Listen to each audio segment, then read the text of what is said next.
Good morning to you all. Welcome back to the Namaste experience on this beautiful, crisp, damp, beautiful Monday morning.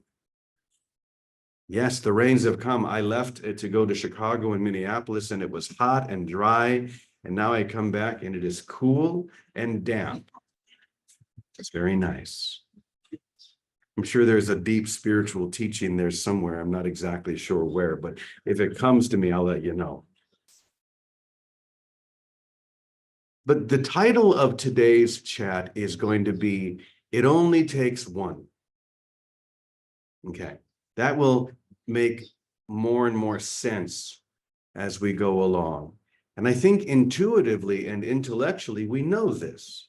It only takes one. Do you remember some time ago, I told a story, and I told the story as if this was true, and then I told you at the end that I made it all up. I don't know if you remember, but the story that I had been playing with in my mind was, what if there was a prison, what do you call that? A group in the, a cell, but a large group of people. And this part is true.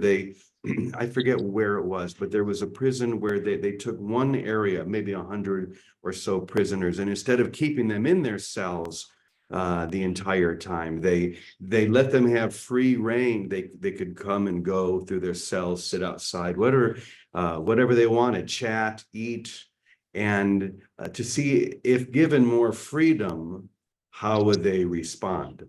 And of course, there was a jockeying for power. There were issues that needed to be dealt with and overcome. But that was when I had the idea, what would happen if in every section of every prison, there was one person, a man or a woman, who was, as we say, awake now. I am awake now. Someone who was in the full realization of their awakening, who simply sat there in that area where the prisoners are doing whatever they're doing.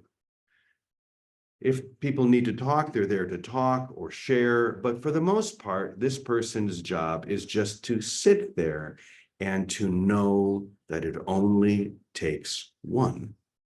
What would happen in that cell block? That's what it's called, cell block. What would happen there? Would there be a natural harmony that would begin to just sort of move through that cell block? Would people naturally and easily begin to come into a higher frequency just because of that one? I think the answer is probably yes. I would love it if some warden was brave enough to try such an experiment. Any volunteers? Any of you want to?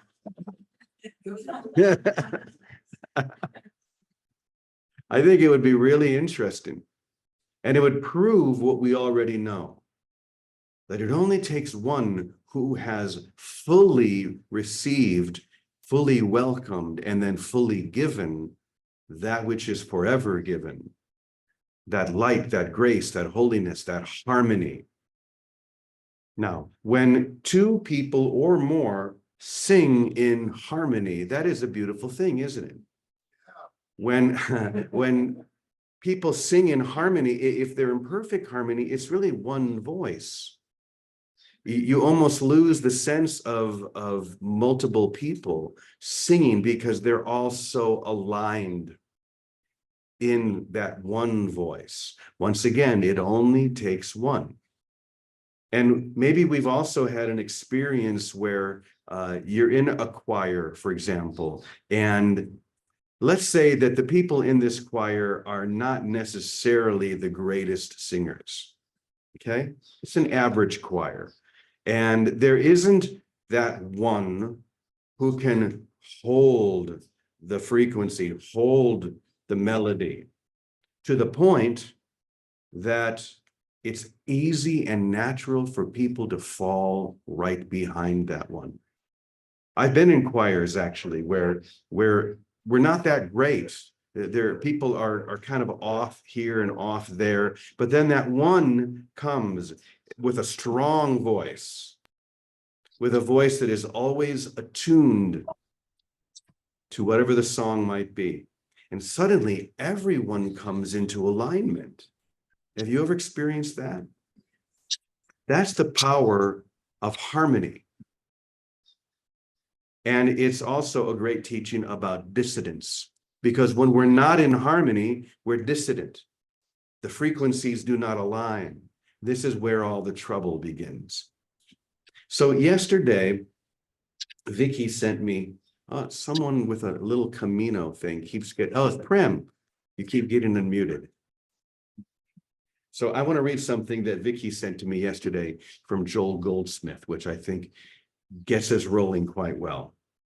Of course, we know that Joel Goldsmith's book, his teaching was all on the infinite way. Now, I think that's beautiful for many reasons. One of them is that in the early Christian experience, they were called the way. I don't know if you knew that or not. The term Christian was actually a derogatory term that was made up by the oppressors, by the Romans, by others who were trying to actively fight them or even destroy them. But what happened, by the way, Christian at that point meant mini Messiah. Oh, look at all those mini Messiahs, aren't they cute? But there came a point where these people who were following the way, because that's what Jesus taught, the way to grace, the way to love. There came a point where these people embraced that which the others had claimed against them. And it became something that through their oppression, through their struggle, became their foundation. Now, we sometimes see this in other cultures today. Take the African American culture, for example. There's a term which we will not mention that was always used as a terrible derogatory term. And yet, African Americans themselves feel very free, whether they should or shouldn't, that would be another debate, but feel very free to use that themselves to symbolize the struggle that they've gone through, right? It's the same thing. So what is the struggle that we've gone through to move from dissidence into harmony? Because that's always the goal, to come into harmony. So I want to read this from Joel because I think it's quite beautiful, and I think it gives us a good starting point. Joel says, "The infinite way reveals that there are no miracles to be demonstrated. There are no miracles to be demonstrated, such as health, supply, home, employment, or the stilling of storms. There are no miracles to be demonstrated, but rather there is only one miracle, the demonstration of God's infinite love. When the awareness of the presence of God has been attained, the harmonies of God's grace flow like a river." That last line is the most important. When the awareness of the presence of God has been attained within you, then the harmonies of God's grace flow like a river, naturally, easily, without any effort at all. We use this analogy a lot, don't we? To be on a little boat in this river with great current. If we decide erroneously to paddle our boat in the opposite way against the current, we wonder why we're so tired. We wonder why it takes so much effort. Why is this so hard? It's obvious. We're going the wrong way. Once again, the way. Okay? All we really need to do is to stop. Stop whatever we are doing that is causing that trouble, causing that struggle, and let the boat correct itself. Let the current take hold and draw us in the way of grace. So this is what Joel is saying. And just right before session, I wrote this in response. Grace is always harmonic, which means that it is attuned to the frequency of God's love. So grace is always, in every situation, harmonic because it is attuned to God's infinite love. When we claim another power other than God, or the desire for another outcome, rather than the one that's been guaranteed by God, we fall out of harmony into dissonance. We all know what that feels like, right? It's very clear, it's very obvious if we're honest with ourselves, whenever we feel that we've been pulled out of harmony into a state of dissonance. Where is the only problem and where is the only solution? My own mind. I alone am responsible. Not in a way to make us feel guilty, but in a way for us to pay attention. If you want to come back into the grace and the harmony of God's infinite love, there's only one way to do it, to address the issue where it really is, not out here ever. This is the hardest thing for us to understand, even when we intellectually claim that we understand it. Oh, I know that everything I do is projecting. And then the next thing you know, someone comes along and does something we don't like. And we spew all over them. It's one thing to know. It's another thing to know. To know with a small k, to know with a capital K. And this is the way, once again. This is the way to freedom. This is the way to grace. This is the way for that boat to right itself, turn back in the direction where the current can then easily take it to where you long to be. Okay, I'm going to start at the beginning. God's grace is always harmonic, which means that it is attuned to the frequency of God's love. When we claim another power other than God, or the desire for another outcome rather than that which has been guaranteed by God, we fall out of harmony into dissonance. Dissonance is the reminder that there is another way, the way, another path that leads back to grace. Grace then is our natural state of flow, coming back to that river. Our natural state of flow, ease and harmony. And when we forget that we are forever contained within the grace of God, when we forget that we are forever contained within the grace of God, love calls us gently to return. Sometimes not so gently. That's up to you. Sometimes we do need a little slap upside the head, metaphorically, of course, to remind us how simple this is.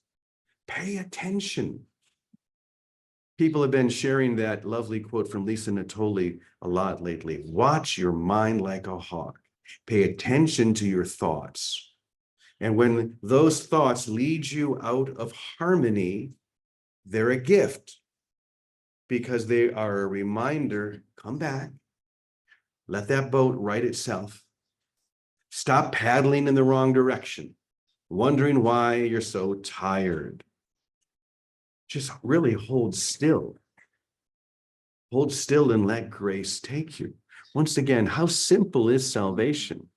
What does Joel say at the very beginning here? Let me read it one more time. Prem. Okay, the infinite way reveals that there are no miracles to be demonstrated, no miracles to be demonstrated at all, like health, supply, home, the stilling of storms. None of that means anything.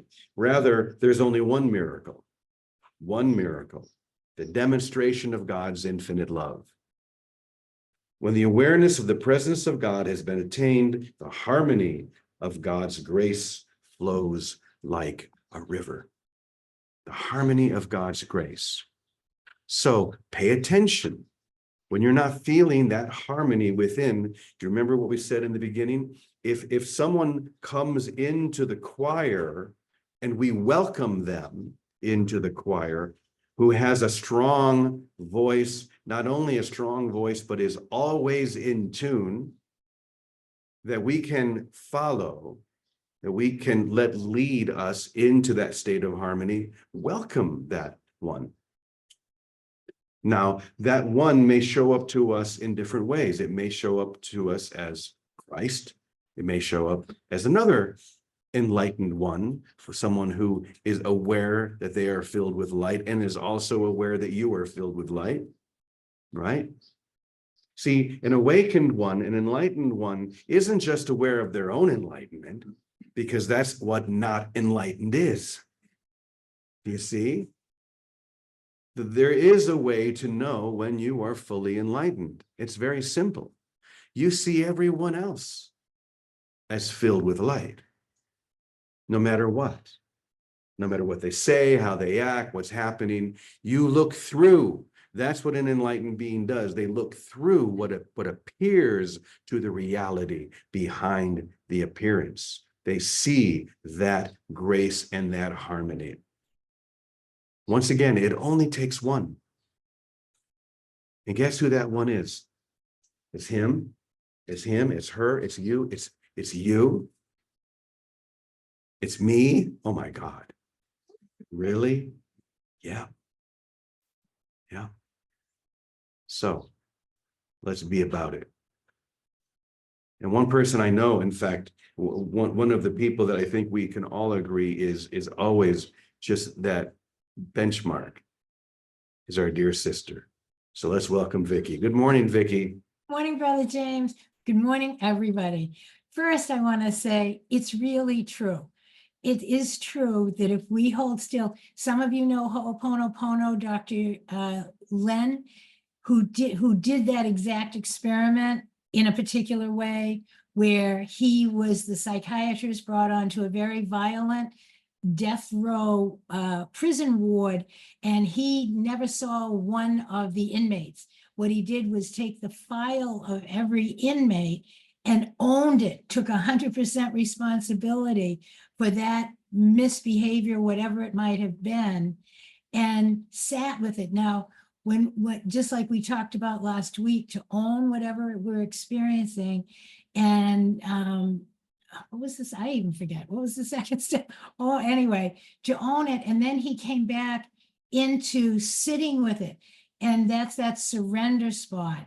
The surrender spot is where we give up interfering with the presence of God that is already there. And we let the illusion of separation, whatever outpicturing it had, literally be lifted from our minds. That's what he did. He sat there until the grievance, a murderer, a rapist, whatever it brought up in him, no longer triggered him. And this is what we do. When we go to that surrender spot, when we stop interfering, when we give up every outcome there is out here, my family, my home, my body, give it up. And want, like Joel says, only the presence of God, only the experience of who I am truly. What is that? With openness. Thank you for helping me. With gratitude, the veil, and that's the blocks to love's awareness, is lifted from our minds, not by magic, but by grace, because we're no longer clinging to it.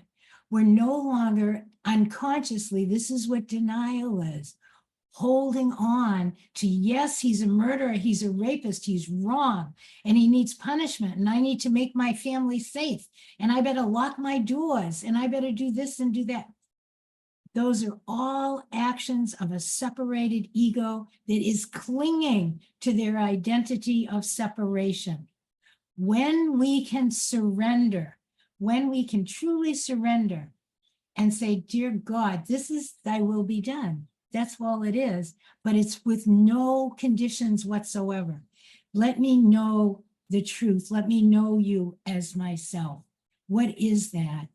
And when we do, the fire, whether we think of it as Mary's fire, flower fire burning away, our attachment to our separation to an identity, whether it's some in traditional Catholicism, you go to confession to be absolved of a false desire and given a little penance. Oh, I am so grateful. Whatever form it takes, by grace and a miracle, the veil of illusion, the illusion of separation that's portraying itself out here gets lifted from our minds so that we naturally see we live in God.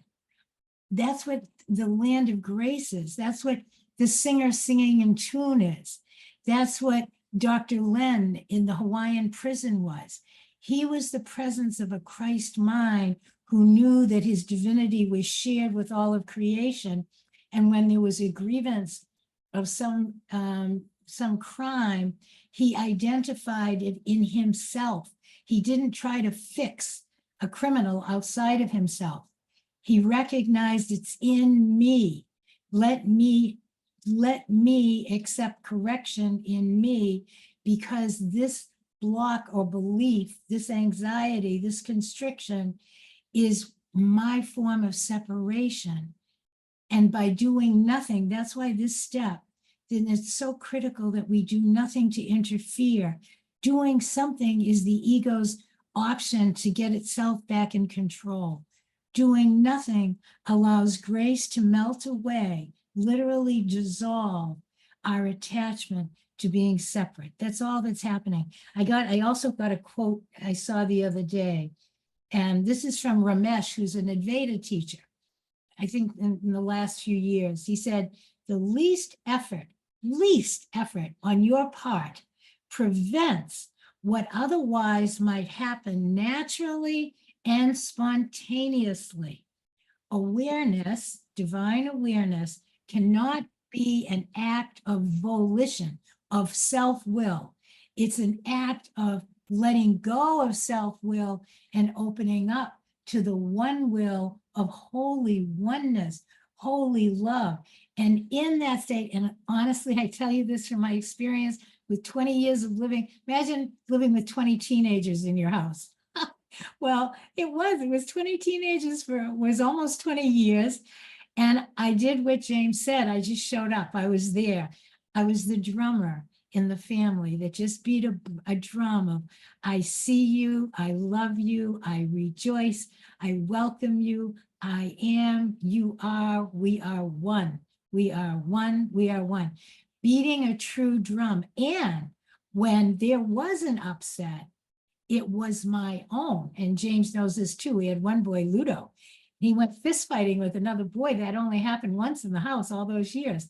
Oh no, it was me that needed correction. And it was me that shut my mouth and stopped trying to correct a situation and could finally sit down long enough with the help of everyone around me and own it. And let the feelings of, I want to get it, I want to change, I want to correct him, I want to fix everything. He's endangering my house. He's endangering the whole thing. None of those work for true solution. True solution must come from awareness of oneness and ourselves as part of God and everyone else as part of that. And it's truly stand down, no effort, and let the illusion of that separation, whatever it is, be lifted literally from my mind. And it does get lifted because we were the only one holding it. So of course it has to get lifted if I'm not clinging to it anymore. And that's exactly what's happening to all of us. Collectively, we're in this step collectively. We're called, we don't have to go searching our mind. The least little upset comes, own it, take responsibility quickly. It's nothing. It's just an illusion of separate will, separation, and drop right back into that. Here I am. The second step was feel it. Feel that feeling that it brings. Thank you. I saw, who was that did that? Akash. Feel the feeling, because if we're in denial of the feeling, we're in denial of our part in it. By accepting the feeling, now we have put all of ourselves in the solution. by bringing ourselves as we are. If we're worried, if we're restless, if we're angry, whatever we are, we bring it to the solution and we do not speak or act until the veil has been lifted from our own mind, and we are nothing but peace and rejoicing and loving our brother who used to be the criminal. He's not a criminal. He's the child of God who acted like a mirror for me to bring up what was hidden in me so I could be free. Happy 4th of July, everyone. So we could all be free. Also, today is the 100th anniversary of Unity's Daily Word. Did you all know that? Wow. So, yeah, 100 years today. So blessings, everyone. We mustn't interfere. Take responsibility, feel it, let it pass, and let grace dissolve whatever the form is, so the truth of who we are rises into our awareness, and we know we're safe everywhere and love one another. Okay, thank you, James. Love you. Sorry I didn't leave much time there again. No worries. Oh, my goodness. Thank you. And as Vicky said, I had been with her many, many times in that big house with 20 or more teenagers. And you've never seen such harmony.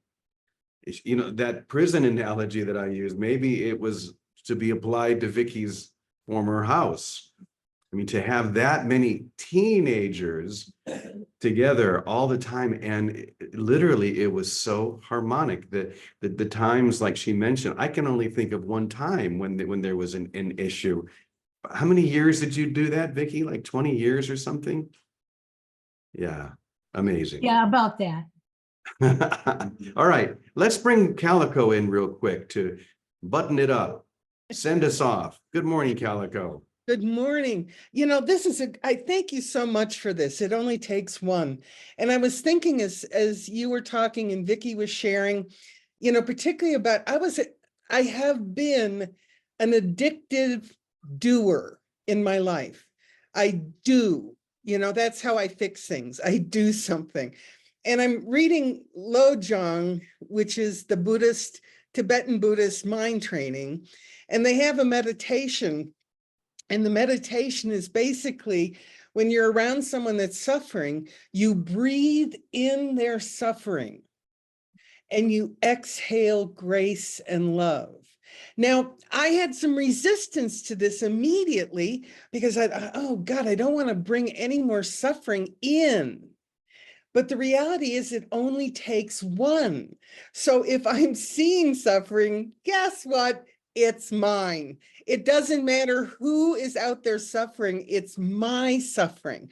So it's kind of, you know, it's really kind of switched a lot in the way that I am just moving through life. But the reality is it is not about doing. If someone's having a hard time and they have grievances and they're sharing them, it is only mine to breathe in their suffering and exhale grace and love.